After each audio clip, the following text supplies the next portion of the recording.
അഭിലാഷ് ഉപയോഗിച്ചൊരു പദമുണ്ട്, അതായത് extra legal സേന. Abhilash, extra legal സേന ഏകാധിപതികളുടെ ജീവിതത്തിൽ എല്ലാ കാലത്തും ഉണ്ടായിരുന്നു. അത് ഈ ഹിറ്റ്ലർക്ക് അത് ഗെസ്റ്റാപ്പോ എന്നായിരുന്നു പേര്, മുസോളിനിയുടെ അത് ബ്ലാക്ക് ഷെഡ്സ് ആയിരുന്നു. ഇവിടെ പിണറായി വിജയൻ ആ പേരിട്ടിരിക്കുന്ന ജീവൻ രക്ഷാ സേന എന്നാണ്. ഈ മൂന്നാളുകൾക്ക് തമ്മിലുള്ള സമാനത എന്ന് പറഞ്ഞാൽ ഇവരൊന്നും മനസ്സിൽ ജനാധിപത്യമില്ലാത്ത ഗുണ്ടകളായിരുന്നു എന്നുള്ളതാണ്. പിണറായി വിജയൻ, നിങ്ങൾ ഈ ഒരു യാത്രക്കിടയിൽ അക്രമം നേരിട്ടിട്ടില്ലാത്ത വിഭാഗങ്ങൾ ആരാണ്? നിങ്ങൾ മാധ്യമ പ്രവർത്തകർ ഇത് റിപ്പോർട്ട് ചെയ്യുന്നതിൻ്റെ പേരിൽ അവരുടെ പേരിൽ കേസെടുത്തുകൊണ്ടിരിക്കുന്നു.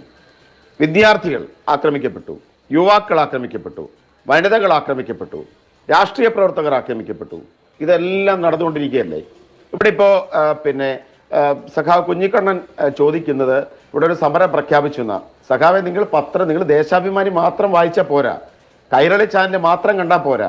ഞങ്ങൾ നിങ്ങൾക്കെതിരെ സമരം പ്രഖ്യാപിച്ചു.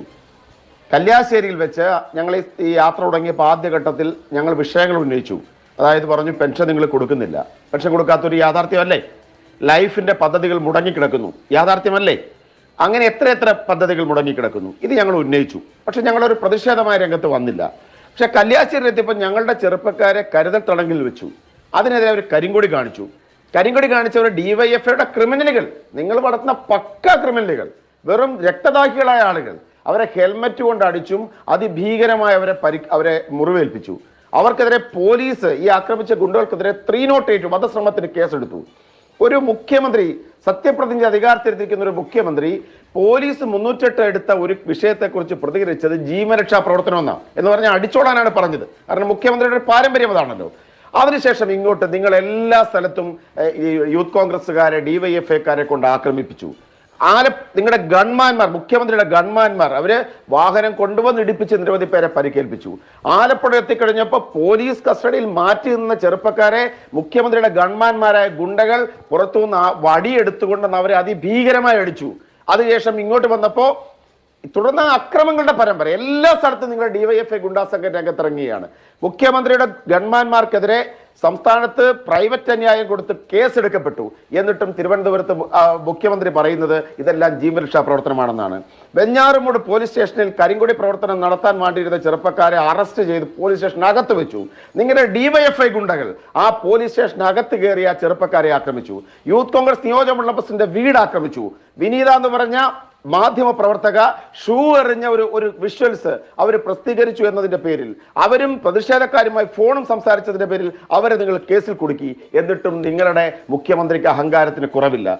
തിരുവനന്തപുരത്ത് DGP ഓഫീസ് മാർച്ച് നടത്തിയ, ആദ്യഘട്ടത്തിൽ മാർച്ച് നടത്തിയ യൂത്ത് കോൺഗ്രസ്സുകാരെയും KSUക്കാരെയും തല്ലി ഭീകരമായി പരിക്കേൽപ്പിച്ചു. അന്ന് ഡിവൈഎഫ്ഐ ഗുണ്ടകളുടെ അക്രമം വേറെ. DGP ഓഫീസ് മാർച്ച് നടക്കുമ്പോൾ കേരളത്തിന്റെ ചരിത്രത്തിൽ നിങ്ങൾക്കറിയാം, 7 MP-മാർ, 12ഓളം MLA-മാർ, സംസ്ഥാന പ്രതിപക്ഷ നേതാവ്, KPCC പ്രസിഡന്റ്, ഈ ആളുകൾ പ്രസംഗിച്ചുകൊണ്ടിരിക്കും. പ്രസിഡന്റിന്റെ പ്രസംഗത്തിന് ശേഷം തൊട്ടു പിന്നാലെ 18 ഗ്രനേഡുകളാണ് നിങ്ങളുടെ പോലീസ് സേന സ്റ്റേജിലേക്ക് പ്രയോഗിച്ചത്. ശ്രീ K. സുധാകരൻ ഉൾപ്പെടെ നിരവധി ആളുകൾക്ക് വിഷവാതകം, ഈ ഗ്രനേഡിന്റെ കെമിക്കൽ ശ്വസിച്ച് ആശുപത്രിയിൽ പോകേണ്ടി വന്നു. നിങ്ങൾ അതിനെ നിങ്ങളുടെ സൈബർ ഗുണ്ടകൾ പരിഹസിക്കുകയാണ്. ഞങ്ങളാരും അമാനുഷ്യരൊന്നുമല്ല. വിഷവാതകം ശ്വസിച്ചാലും ബ്രണ്ടൻ കോളേജിന്റെ ഇടനാഴികളുടെ വടിവാടുകൾക്കിടയിലൂടെ നടന്നു പോകുന്ന തരത്തിൽ പ്രത്യേക ആക്ഷൻ കാണിക്കുന്ന സൂപ്പർമാൻമാരൊന്നും ഞങ്ങളുടെ കൂട്ടത്തിലില്ല. മനുഷ്യരാണ്. നിങ്ങൾ കൊല്ലാൻ നോക്കി ഇന്ത്യൻ പാർലമെന്റ് അംഗങ്ങളെ ഉൾപ്പെടെ. ശ്വാസം മുട്ടി എത്രയോ മനുഷ്യരവിടെയായി. എന്നിട്ടും നിങ്ങളുടെ ജനാധിപത്യത്തെ കുറിച്ചാണ് പറയുന്നത്. നിങ്ങൾക്ക് എന്ത് ജനാധിപത്യം കുഞ്ഞിക്കണ്ണൻ സഖാവേ? നിങ്ങളേത് ജനാധിപത്യത്തെ കുറിച്ചാണ് പറഞ്ഞത്? വിയോജിപ്പിനെ അംഗീകരിക്കാത്ത, 2-3 ചെറുപ്പക്കാരുടെ ഒരു കരിങ്കൊടി പ്രയോഗത്തെ അംഗീകരിക്കാത്ത, ജീവൻ പോയാലും അടി കിട്ടിയാലും നിങ്ങളുടെ കൊടിസിനിമാർക്കിടയിലേക്ക് അവർ നടന്നു വരുന്നത്, നിങ്ങളുടെ ഗുണ്ടകൾക്കിടയിലേക്ക്. കാപ്പ കേസിൽ പ്രതിയാക്കപ്പെട്ടിരിക്കുന്ന എത്രയോ ഗുണ്ടകളെയാണ് നിങ്ങൾ രംഗത്തിറക്കിയത്. പോലീസിന്റെ കൈ നിന്ന ചെറുപ്പക്കാരെ നിങ്ങൾ കല്ലുകൊണ്ടിരിക്കുന്നു. 2 കാലുമില്ലാത്തൊരു യൂത്ത് കോൺഗ്രസ്സുകാരനെ നിങ്ങളുടെ നവകേരള സദസ്സിന്റെ ഗുണ്ടാ സദസ്സിന്റെ ടീഷർട്ട് ഇട്ട ഒരു മാർക്സിസ്റ്റ് ഗുണ്ട, അവനെ കുറിച്ച് ഞാൻ അന്വേഷിച്ചപ്പോൾ 3, 4, 5 ക്രിമിനൽ കേസിൽ പ്രതിയായ ഒരു നൊട്ടോറിയസ് ക്രിമിനലാണ്. ഇവനാണ് വന്ന് ചവിട്ടിയിട്ട് പോകുന്നത്. എന്നിട്ട് നിങ്ങൾ ജനാധിപത്യത്തെ കുറിച്ചാണ് പറഞ്ഞത്. ഒന്നാമത്തെ കാര്യം, നിങ്ങൾ ആശയപരമായി തന്നെ ജനാധിപത്യത്തിന് അനുകൂലമല്ല. ഇന്ത്യ പോലൊരു ജനാധിപത്യ രാജ്യത്ത്, ഇന്ത്യയിൽ ഒരു ഭരണഘടന നിലയിൽ വന്നപ്പോൾ അതിനെ എതിർത്തവരാണ് നിങ്ങൾ. പിന്നെ നിവൃത്തിയില്ലാത്തതുകൊണ്ട്, ഇട്ടാവട്ടത്ത് മാത്രമുള്ള ഒരു ഈർക്കിലി പാർട്ടി ആയതുകൊണ്ട് മാത്രം ഈ നാടിന്റെ ജനാധിപത്യത്തെ അംഗീകരിക്കുന്നത് കൊണ്ട് നിങ്ങൾ ഈ ജനാധിപത്യം എന്നൊക്കെ പദമൊക്കെ ഉപയോഗിക്കുന്നു. അതുകൊണ്ട് സഖാവേ, നിങ്ങളുടെ സദസ്സ് കഴിഞ്ഞപ്പോൾ വെളിവിലാവുന്ന ഒറ്റ കാര്യം മാത്രമാണ്. നിങ്ങളുടെ മുഖ്യമന്ത്രി ഒരു അധികാരഭ്രാന്തനാണ്, അദ്ദേഹം ഒരു രക്തദാഹിയാണ്, അദ്ദേഹത്തിന് മറ്റുള്ളവരെ മർദ്ദിക്കുന്നത് കാണുമ്പോൾ അദ്ദേഹത്തിന്റെ ഉള്ളിൽ ഒരു സന്തോഷം ഉണരും. കേരളത്തിലെ വാടിക്കൽ രാമകൃഷ്ണൻ കൊലക്കേസിലെ പ്രതിയായിരുന്ന ഒരു ക്രിമിനൽ മനസ്സുള്ള ഒരാൾക്ക് അത്തരം ഒരു സൈക്കോ മനസ്സുള്ളതിനെ കേരളം ഭയത്തോടെ തന്നെ കാണണം. പക്ഷെ ഇതുകൊണ്ട് കേരളം കീഴടങ്ങുമെന്ന് നിങ്ങൾ കരുതണ്ട. നിങ്ങളുടെ ഈ ഗുണ്ടാ പ്രവർത്തനത്തെ, ജനാധിപത്യ വിരുദ്ധ പ്രവർത്തനത്തെ ജനങ്ങളെ അണിനിരത്തി തന്നെ ഈ കോൺഗ്രസ് ചെറുക്കും. ഒരു സംശയം അക്കാര്യത്തിൽ വേണ്ട. ശരി, പറയൂ ലിജു, പറയൂ. എവിടെ അടിച്ചു ആൾക്കൂട്ടത്തിലേക്ക് ഇദ്ദേഹത്തെ കഴിഞ്ഞല്ലോ, ഞാൻ പറയാം.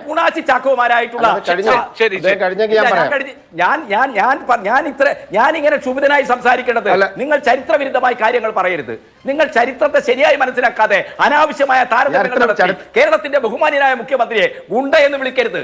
മുഖ്യമന്ത്രിയെ ഗുണ്ടയെന്നൊന്നും വിളിക്കാൻ താങ്കൾ വളർന്നിട്ടില്ല. അതാണ് എനിക്ക് ലിജുവിനോട് പറയാനുള്ളത്. ശരി, പറയൂ.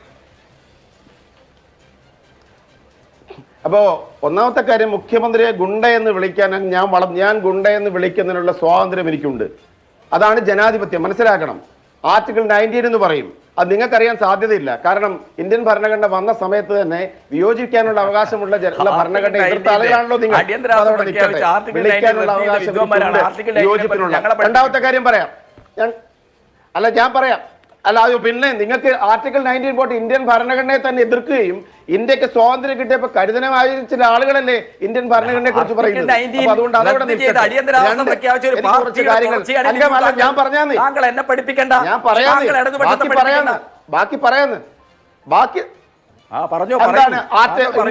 അടിയന്തരാവസ്ഥ എന്ന് പറയുന്നത് ഇന്ത്യൻ ഭരണഘടനയിൽ എഴുതപ്പെട്ടിരിക്കുന്ന ഒരു വകുപ്പാണ്. അതല്ലാതെ ഭരണഘടനയുമില്ല, ഒന്നുമില്ല. ഏകാധിപത്യം നടപ്പിലാക്കുന്ന ഒരു പ്രത്യയശാസ്ത്രം, ദശലക്ഷക്കണക്കിന് മനുഷ്യരെ കൊല്ലുകയും സൈബീരിയയിലേക്ക് നാടുകടത്തുകയും ചെയ്ത ഒരു പ്രത്യയശാസ്ത്രത്തിന്റെ വക്താവ് എന്നോട് ജനാധിപത്യത്തെ കുറിച്ച് പറയുന്നു. കുണാച്ചി ചാക്കയെ കുറിച്ചല്ല നിങ്ങൾ പറയേണ്ടത്, നിങ്ങൾ കുഞ്ഞിരാമനെ കുറിച്ചാണ് പറയേണ്ടത്. തലശ്ശേരി കലാപത്തിന്റെ സമയത്ത് പള്ളി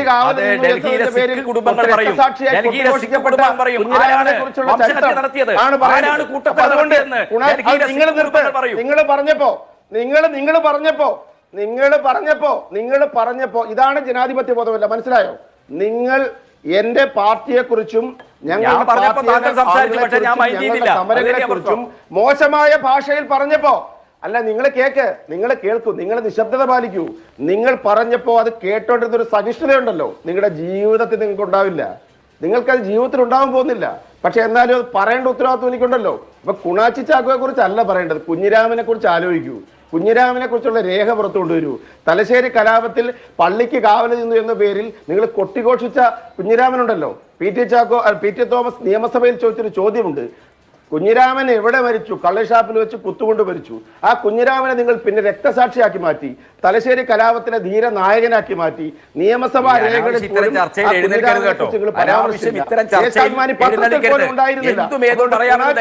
കുറിച്ച് പറയുന്നതിന് മുമ്പ് നിങ്ങൾ കുഞ്ഞിരാമനെ കുറിച്ച് പറ. കണ്ടോ അഭിലാഷയെ മനസ്സിലായോ? എത്രമാത്രം അസഹിഷ്ണുവാണ്. പിന്നെ ഇതുപോലുള്ള ആളുകളുടെ നേതാവാണ് പിണറായി വിജയൻ. പിന്നെ എന്ത് ചെയ്യും? ഒരു മാധ്യമ ചർച്ചയിൽ എന്റെ ഊഴത്തിൽ എനിക്ക് പറയാനുള്ള ആ സംസാരത്തെ പോലും കേൾക്കാൻ ആഗ്രഹിക്കാത്ത അനുയായികളുടെ നേതാവ് കരിങ്കൊടി കാണിക്കുന്നവന്റെ തല ഹെൽമെറ്റ് തല്ലിപ്പൊട്ടിച്ചിൽ അത്ഭുതമെന്താ? അതുകൊണ്ട് വിമോചന സമരത്തെ കുറിച്ച് പറഞ്ഞു കഴിഞ്ഞാൽ നിങ്ങളുടെ അങ്കമാലിയിലെ വെടിവെപ്പിനെ കുറിച്ച് പറഞ്ഞു. അങ്കമാലി മാത്രമാണ് വെടിവെപ്പ് നടന്നത്. ചന്ദനത്തോപ്പ് നിങ്ങൾ വെടിവെച്ച് കൊന്നല്ലോ. അവിടെ ആരെയാ കൊന്നത്? RSPക്കാരെ കൊന്നില്ലേ? നിങ്ങളുടെ പിന്നീട് ഘടകകക്ഷിയായി മാറിയ ചന്ദനത്തോപ്പിലെ വെടിവെപ്പിന് എന്താണ്? ഈ വിമോചന സമരത്തിന്റെ കാലഘട്ടം നിങ്ങൾ എത്ര വെടിവെപ്പ് നടത്തി? കേരളത്തിന്റെ ചരിത്രത്തിൽ ഏറ്റവും കൂടുതൽ വെടിവെപ്പ് നടന്ന കാലഘട്ടം ഏതാ? EMSന്റെ കാലഘട്ടമല്ലേ? എത്ര മനുഷ്യരെ കൊന്നു?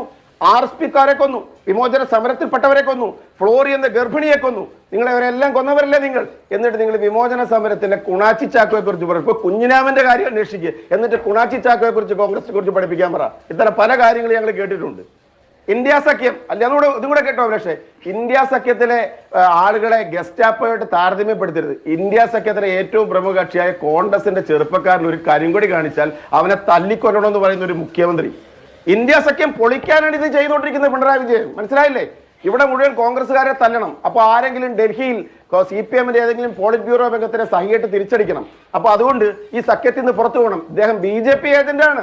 ഇന്ത്യ സഖ്യം പൊളിക്കാൻ നടക്കുന്ന സീതാറാം യെച്ചൂരിയെ പോലെയുള്ള മതനിരപേക്ഷവാദികളെ ഇതിൽ നിന്ന് പുറത്താക്കണമെന്ന് ആഗ്രഹിക്കുന്ന BJP-യുടെ ഡബിൾ ഏജന്റാണ് പിണറായി വിജയൻ. ഞാൻ വീണ്ടും വീണ്ടും പറയും, അദ്ദേഹം ഡബിൾ ഏജന്റാണ്. സ്വർണ്ണ കള്ളക്കടത്തിലും ലാവലിൻ കേസിലും രക്ഷപ്പെടാൻ ആഗ്രഹിക്കുന്ന BJP-യുടെ ട്രോജൻ കുതിരയാണ് പിണറായി വിജയൻ. സംശയം വേണ്ട.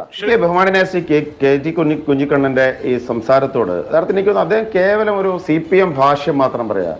കേരളത്തിന്റെ സാമൂഹ്യ പുരോഗതി കേരള നവോത്ഥാനവുമായി ബന്ധപ്പെട്ട് നിൽക്കുന്നതാണ്.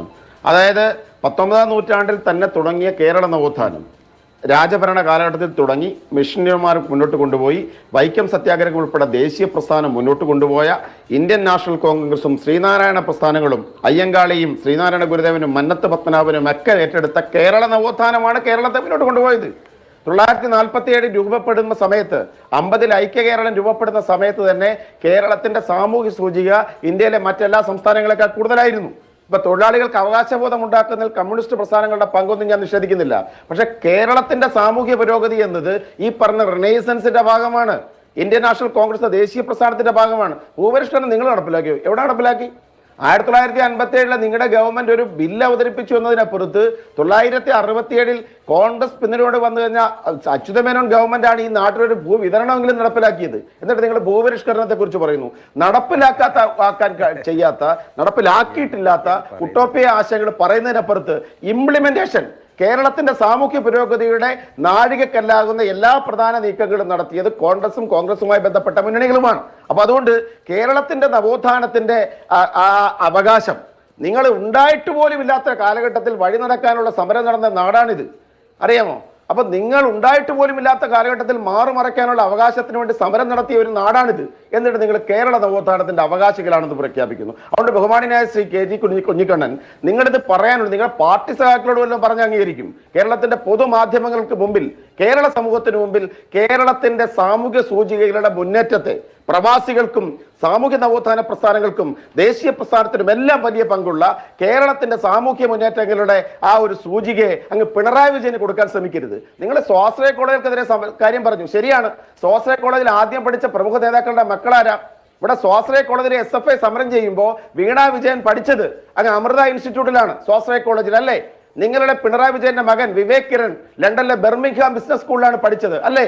ഇവിടെ സഖാവ് പുഷ്പൻ ഉൾപ്പെടെയുള്ള ആളുകളെ നടു തളർത്തി കിടത്തിയപ്പോ 5 സഖാക്കന്മാരെ രക്തസാക്ഷിയാക്കിയപ്പോ നിങ്ങളുടെ ആളുകൾ സ്വാശ്രയ കോളേജുകൾക്ക് സമരം ചെയ്യുമ്പോൾ സഖാക്കന്മാരുടെ മക്കൾ പഠിച്ച് ഇത്തരം സ്വാശ്രയ കോളേജുകളില്ല.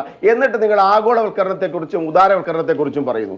ലിബറലൈസേഷന്റെ ഏറ്റവും വലിയ ഗുണഭോക്താക്കളായ ഇപ്പോ മാസപ്പടി വാങ്ങിക്കൊണ്ടിരിക്കുന്ന ആളുകൾ ആഗോളവൽക്കരണത്തെക്കുറിച്ചൊക്കെ പറയുന്ന കേവലം ക്ലീശേ പ്രയോഗങ്ങൾ മാത്രമാണ്. കുഞ്ഞിക്കണ്ണൻ സഖാവേ, നിങ്ങൾക്കത് പറയാനുള്ള ധാർമ്മികതയില്ല. ദയവായി കേരള നവോത്ഥാനത്തിന്റെ അട്ടിപ്പേരവകാശം എടുക്കരുത്. അത് ഈ നാട് ജന്മം കൊടുത്ത മഹത്തായ പ്രസ്ഥാനങ്ങളുടെയും ദേശീയ പ്രസ്ഥാനത്തിന്റെയും അതോടൊപ്പമുള്ള മനുഷ്യരുടേതുമാണ്. നിങ്ങൾക്കും അവകാശമുണ്ട്. പുന്നപ്രയിലും വയലാറിലും ഒക്കെ മരിച്ചു വീണ പാവപ്പെട്ടവരുണ്ട്, ഞാൻ നിഷേധിക്കുന്നില്ല. കമ്മ്യൂണിസ്റ്റ് പ്രസ്ഥാനങ്ങൾക്ക് അതിൽ അവകാശമുണ്ട്. ആ കമ്മ്യൂണിസ്റ്റ് പ്രസ്ഥാനത്തിന്റെ പിന്തുണക്കാരാണോ നിങ്ങൾ? നിങ്ങൾ സഖാവ് മുതലാളിമാരാണ്. പ്രൊഫസർ എം എൻ വിജയൻ പറഞ്ഞതുപോലെ വിയർപ്പിന്റെ അസുഖം ഉള്ള സഖാവ് മുതലാളിമാരാണ് നിങ്ങളുടെ പാർട്ടിയെ നയിക്കുന്നത്. സഖാവ് മുതലാളിമാരുടെ ഒരു പാർട്ടിക്ക് കേരള നവോത്ഥാനത്തിന്റെ അവകാശത്തെക്കുറിച്ച് പറയാൻ അവകാശമില്ല. കേരള നവോത്ഥാനത്തെക്കുറിച്ച് സംസാരിക്കാൻ പോലും അവകാശമില്ല. അത് പാവപ്പെട്ട പഴയ കമ്മ്യൂണിസ്റ്റുകളുടെ ഒരു പങ്ക് ഞാൻ അംഗീകരിച്ചിരിക്കുന്നു. അതല്ല ഈ പാർട്ടി, ഇത് സഖാവ് മുതലാളിമാരുടെ പാർട്ടിയാണ്. ജനങ്ങളോട് പറഞ്ഞത് ഈ ഗവൺമെന്റിന്റെ ദൂരത്തിനെ കുറിച്ച്, ഇവർ ക്ഷേമ പെൻഷനുകൾ കൊടുക്കാതിരിക്കുന്നതിനെ കുറിച്ച്, ഇവർ ലൈഫ് വീട് പദ്ധതി ഉൾപ്പെടെ ഫ്രീസ് ചെയ്യപ്പെട്ടിരിക്കുന്നതിനെ കുറിച്ച്, ഇവരുടെ അഴിമതിയെക്കുറിച്ച്, ഇവരുടെ ഏകാധിപത്യ സ്വഭാവത്തെക്കുറിച്ച്, ഇവരുടെ ജനാധിപത്യ വിരുദ്ധത്തെക്കുറിച്ച് ഞങ്ങൾ പറഞ്ഞു. ഞങ്ങൾ പറഞ്ഞെല്ലാം ശരിയാണെന്ന് ഇവർ തെളിയിച്ചുകൊണ്ടിരിക്കുകയാണ്. ഇവിടെ ഒരു പോലീസ് ഫോഴ്സ്, അവരുടെ മൊറയിൽ എന്താണ്? അവരിന്ന് കൂലി തല്ലുകാരായി മാറി. ഇവരുടെ ഗുണ്ടകൾ ഈ നാട് ഭരിക്കുന്നു. ഡിവൈഎഫ്ഐക്കാരൻ ഈ പണ്ട് സിംഗൂരിലും നന്ദിഗ്രാമിലും ഒക്കെ ചെയ്തതുപോലെ മോട്ടോർ ബൈക്കുകളിലെ ഗുണ്ടാ സംഘങ്ങൾ ഈ നാടിനെ കീഴടക്കൊണ്ടിരിക്കുകയാണ്. അവർക്ക് ജീവരക്ഷാ സേന ഇവരുടെ മുഖ്യമന്ത്രി പേരിട്ടിരിക്കുന്നു. കെ സുധാകരനെ ഉൾപ്പെടെയുള്ള ആളുകളെ ഇവർ കൊല്ലാൻ ശ്രമിച്ചതാണ്. അദ്ദേഹത്തിന് അസുഖബാധിതനായിരുന്ന അദ്ദേഹം ഉൾപ്പെടെ നിൽക്കുന്ന വേദിയിലേക്ക് 18 ഗ്രനേഡുകൾ പ്രയോഗിച്ചു. MP-മാർ ഒരു മുന്നറിയിപ്പ് പോലും നൽകാതെയാണ് ആ വേദിയെ ആക്രമിച്ചത്. തീർച്ചയായിട്ടും ഇന്ത്യൻ സ്പീക്കർക്ക് മുമ്പാകെ പാർലമെന്റിൽ അത് പ്രിവിലേജ് മോഷൻ ശ്രീ ശശി തരൂർ ഉൾപ്പെടെയുള്ളവർ മൂവ് ചെയ്യുന്നുണ്ട്. ഇന്ത്യൻ പാർലമെന്റിന്റെ സ്ഥിതി നമുക്കറിയാം. പക്ഷെ എന്നാൽ പോലും MP-മാരുടെ അവകാശം എന്ന നിലയിൽ അത് പ്രിവിലേജ് മോഷൻ മൂവ് ചെയ്യുന്നുണ്ട്. കേരള നിയമസഭയിൽ മൂവ് ചെയ്യുന്നുണ്ട്. ഞങ്ങൾ ജുഡീഷ്യൽ അന്വേഷണം ആവശ്യപ്പെടുകയാണ്. കാരണം ഇത് നമ്മൾ കാണുകയല്ലേ. പ്രതിപക്ഷ നേതാവ് പ്രസംഗിച്ചുകൊണ്ടിരിക്കുമ്പോൾ 18ഓളം ഗ്രനേഡുകൾ ഹർലി ചെയ്യുക. ഞങ്ങളെല്ലാം അത് അനുഭവിച്ചതാണ്. ശ്വാസം മുട്ടി കണ്ണുനീറി എത്രയോ മനുഷ്യർ അവിടെ വീണു. നിങ്ങളുടെ മാധ്യമപ്രവർത്തകർ അഭിലാഷം ഒന്ന് അന്വേഷിച്ച് നോക്കണം. മാധ്യമപ്രവർത്തകർ എത്ര പേരോടെ ബോധം ശൂന്യരായി വീണു എന്ന് അന്വേഷിച്ച് നോക്കണം. ഏറ്റവും ഹെവി ഡോസ് കെമിക്കലാണ് പ്രയോഗിച്ചത്. നിങ്ങൾ കാണും, നിങ്ങളുടെ മാധ്യമപ്രവർത്തകർ വിനീത എന്ന് പറഞ്ഞ റിപ്പോർട്ടർ, അവർക്കെതിരെ എടുത്തിരിക്കുന്ന കള്ളക്കേസ് കണ്ടില്ലേ?